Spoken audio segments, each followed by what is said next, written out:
ახალგაზრდა პედაგოგთა კავშირის კაფე 8+1-ში ირანელი მწერლის ნაწარმოების პერსეპოლისის განხილვა მოეწყო. წიგნის განხილვას მწერალი ანა კორზაიას სამადაშვილი უძღვებოდა.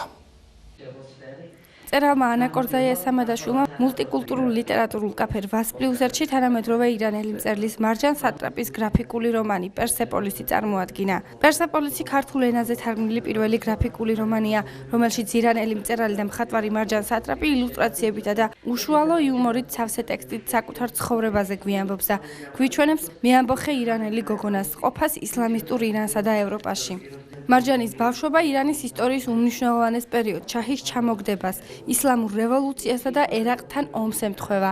იგი თავისი ოჯახის ყოველდღიურობის მაგალითზე გვიჩვენებს იმ უსკრულს, რომელიც ირანის განათლებულ საზოგადოებასა და რელიგიურ ლიდერებს შორის გაჩნდა. გოგონას ცხოვრებაზე პირდაპირ თუ ირიბა დაისახება ისლამისტური რეპრესიები, ომი, რელიგიური პოლიციის ტერორი. 8+1-ში საჯარო ლექციას ახალგაზრდა პედაგოგთა კავშირის ლიდერთა სკოლის მოსწავლეები და სხვა დაინტერესებული პირები ესწრებოდნენ. ძალიან საინტერესო შეხვედრა იყო, ანამ ძალიან საინტერესოდ გველაპარაკა, დაგვანახა ის სიღრმეები, რაც საჭირო იყო ამ წიგნის დანახვისას. მართლა ძალიან მომეწონა, თითქოს ჩემი თავით ამოვიცანი ამ მარჯან სატრაპში. მარჯან სატრაპი არის პერსეპოლისის მთავარი გმირი, ასე ვთქვათ. ერთი პატარა გოგონას ისტორია, ძალიან საინტერესოა. ძალიან მადლობელი ვარ ლიდერთა სკოლისა იმისათვის, რომ ნება დამრთეს, რომ დღეს ამ არაჩვეულებრივ დღეს სწორედ აქ კაფე 8+1-ში ჩამეტარებინა ლექცია. თემა გახლდათ პერსეპოლისი მარჯან სატრაპის. ვფიქრობ, ეს არის წიგნი, რომელიც ძვირფასი და საყვარელი არა მარტო მოზარდებისთვის და ახალგაზრდებისთვის, არამედ ჩემი თაობისთვის და უფროსებისთვისაც.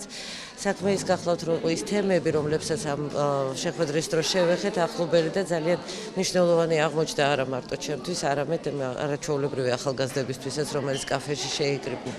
მე ვფიქრობ, რომ ასეთი შეხვედრები ზოგადად სიამოვნება უპირველეს ყოვლისა მათთვის, ვისაც იწვევენ ხოლმე შეხვედრის ჩასატარებლად და კიდევ ერთხელ მინდა ვთქვა ძალიან დიდი მადლობა.